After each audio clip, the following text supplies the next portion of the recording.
Hello everyone, welcome back. We were on vacation, but we obviously could not talk about Gossip Girl. I think this was the most interesting episode so far, and it just goes to show that you have to be patient with shows and sometimes, allow the world to build and the characters to build a little bit because it actually makes it feel more worth it. The primary characters in this episode were Max and Jules.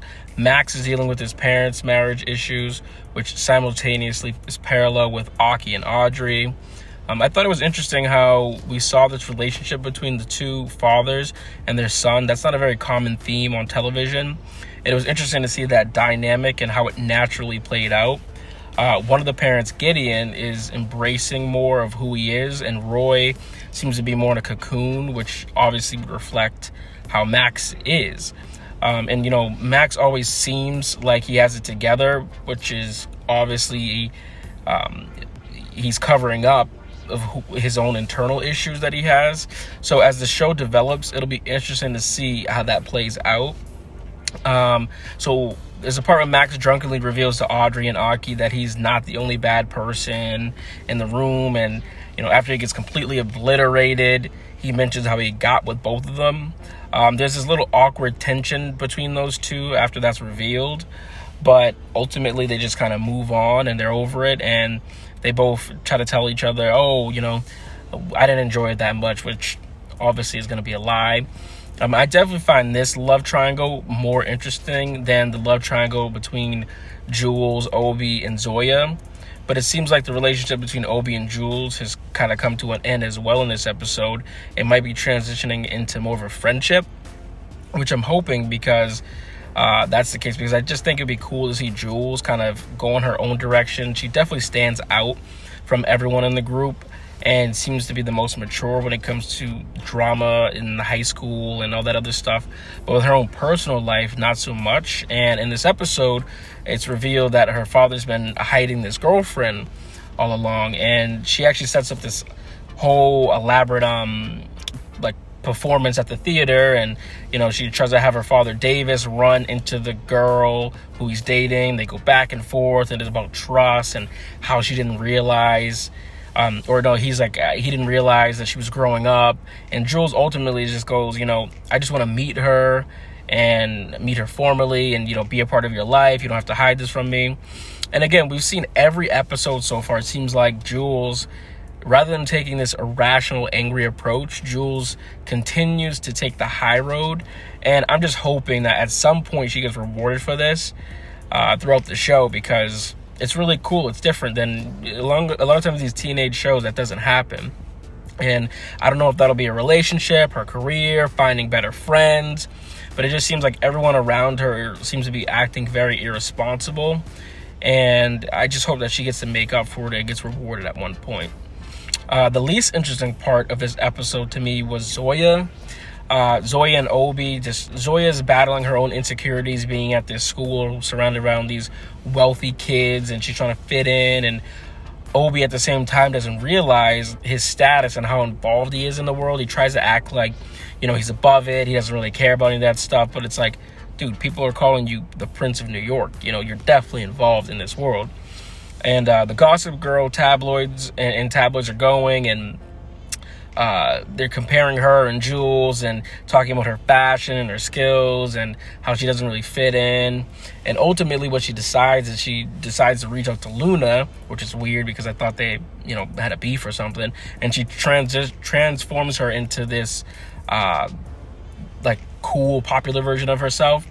And by the end, Obi catches on to her being different and acting strange. And he just tells her, hey, look, just be yourself. And she explains how dating him isn't an easy thing to do. Like, I can't just be myself. And Obi has this realization about his relationship with Jules, how maybe his relationship with Jules wasn't all just on her, that, he had a part in that as well. And so he ends up having a conversation with her because she happens to be outside. And it ends with them kind of seeming like they're both going to go their own separate ways, but have admiration for each other, which is a nice thing. It was a nice thing to see that, a lot of times you see when people break up, it's always negative and nasty. So that was cool. The other major thing that happens is Max walks away from his parents. He stays with his teacher Rafa. They don't sleep together. There's nothing weird. And, I was thinking, I hope that relationship becomes more of like a guide, counselor, mentor kind of thing rather than a student-teacher relationship. And Max is 18, so it's legal, but that doesn't mean it's not inappropriate. So I think that would be cool to see. And I think we haven't seen that before. It's been done over and over, Riverdale, Dawson's Creek, the original show of the, student and teacher thing dating. And it's just weird, especially in like times like now. So it'd be kind of cool to see him develop that relationship where Rafa becomes a mentor and then potentially his friend. I also really enjoyed watching Max, though, and Jules go out in the city, in town, and just kind of being crazy together. They had these really wild experiences, and they were just experiencing life together. And that relationship that they have is just very strong. It's very beautiful. And earlier when it seemed like Max was being deceptive, kind of how Chuck Bass used to be in the original series with Blair, it turned out that he was actually enjoying just creating this chaos, but he also cares a lot about Jules, so he wanted to help her figure out her father's issues and stuff that she had going on. And I just think the relationship that they have together is just really sweet, and it's true friendship, which is obviously really nice to watch. Overall, I thought this was the best episode so far. There's just a lot of drama. We get to see some of the stuff going on inside with the characters and also see what's going on at home. The teachers and the Gossip Girl thing.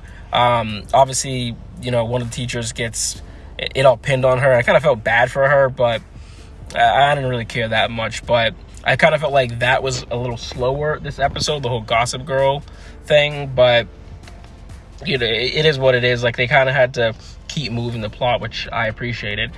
But going back to the parents, before the series had started, we talked about how we wanted to see stronger relationships with the parents and their children compared to the original series. And I think we're definitely getting that already. But yeah, so all right, so those are some of my thoughts. Let me know what you think below. I'll try to get a more formal video this week after this episode, and I just appreciate you guys watching and helping the channel grow. So make sure you subscribe, and remember, just be you.